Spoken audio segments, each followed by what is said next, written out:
महाभारत में ये 7 लोग जानते थे कि कुरुक्षेत्र के युद्ध का क्या होगा परिणाम। महाभारत का युद्ध आज 2023 से 5157-58 वर्ष पूर्व हुआ था। कुरुक्षेत्र में कौरव और पांडवों के बीच 18 दिन तक लड़े गए इस युद्ध में केवल 18 ही महारथी बचे थे। कौरव के तो कुल का ही नाश हो गया था और पांडवों के भी लगभग सभी पुत्र मारे गए थे।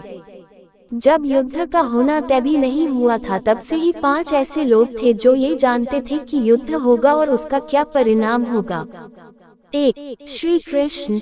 ये बात तो सभी जानते ही हैं कि श्री कृष्ण को युद्ध होने और इसका क्या परिणाम होगा इसकी जानकारी पूर्व से ही थी। 2. भीष्म। भीष्म को भी दिव्य दृष्टि प्राप्त थी और वे भी जानते थे कि युद्ध तय है और इसका परिणाम भी क्या होगा ये भी वे जानते ही थे, परंतु उन्हें दुख बस इसी बात का था कि उन्हें कौरवों की ओर से युद्ध लड़ना होगा। भीष्म अपने पूर्व जन्म में 8 वसुदेवों में से एक थे।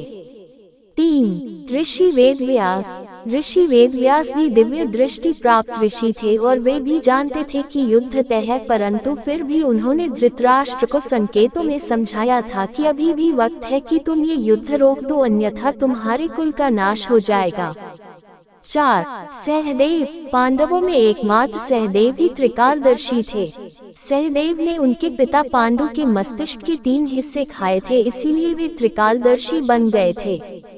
सहदेव भविष्य में होने वाली हर घटना को पहले से ही जान लेते थे।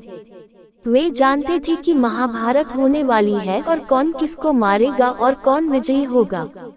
लेकिन भगवान कृष्ण ने उसे शाप दिया था कि अगर वह इस बारे में लोगों को बताएगा तो उसकी मृत्यु हो जाएगी। 5.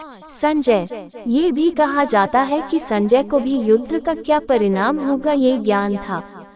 संजय को महर्षि वेदव्यास ने दिव्य दृष्टि इसलिए प्रदान की थी ताकि वह महल में ही बैठे हुए युद्ध को देख सके और उसका वर्णन धृतराष्ट्र को सुना सके।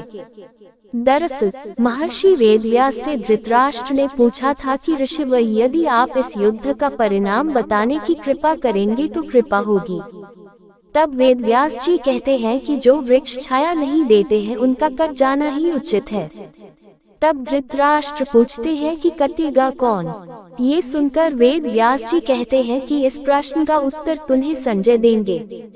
ऐसा कहकर वेदव्यास जी चले जाते हैं। कहते हैं कि संजय श्री कृष्ण के भक्त थे और वे धृतराष्ट्र के मंत्री भी थे, अतः उन्होंने कभी भी अपनी भक्ति को मंत्री से नहीं टकराने दिया। 6. द्रोणाचार्य।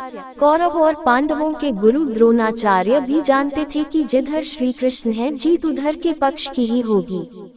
द्रोणाचार्य को भी दिव्या दृष्टि प्राप्त होने की बात कही जाती है।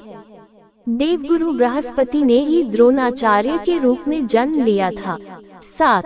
कृपाचार्य।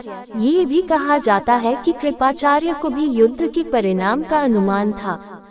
संभवतः उन्हें भी दिव्य दृष्टि प्राप्त थी, क्योंकि श्री कृष्ण के विश्वरूप का दर्शन वही लोग कर सकते थे जिनके पास दिव्य दृष्टि थी।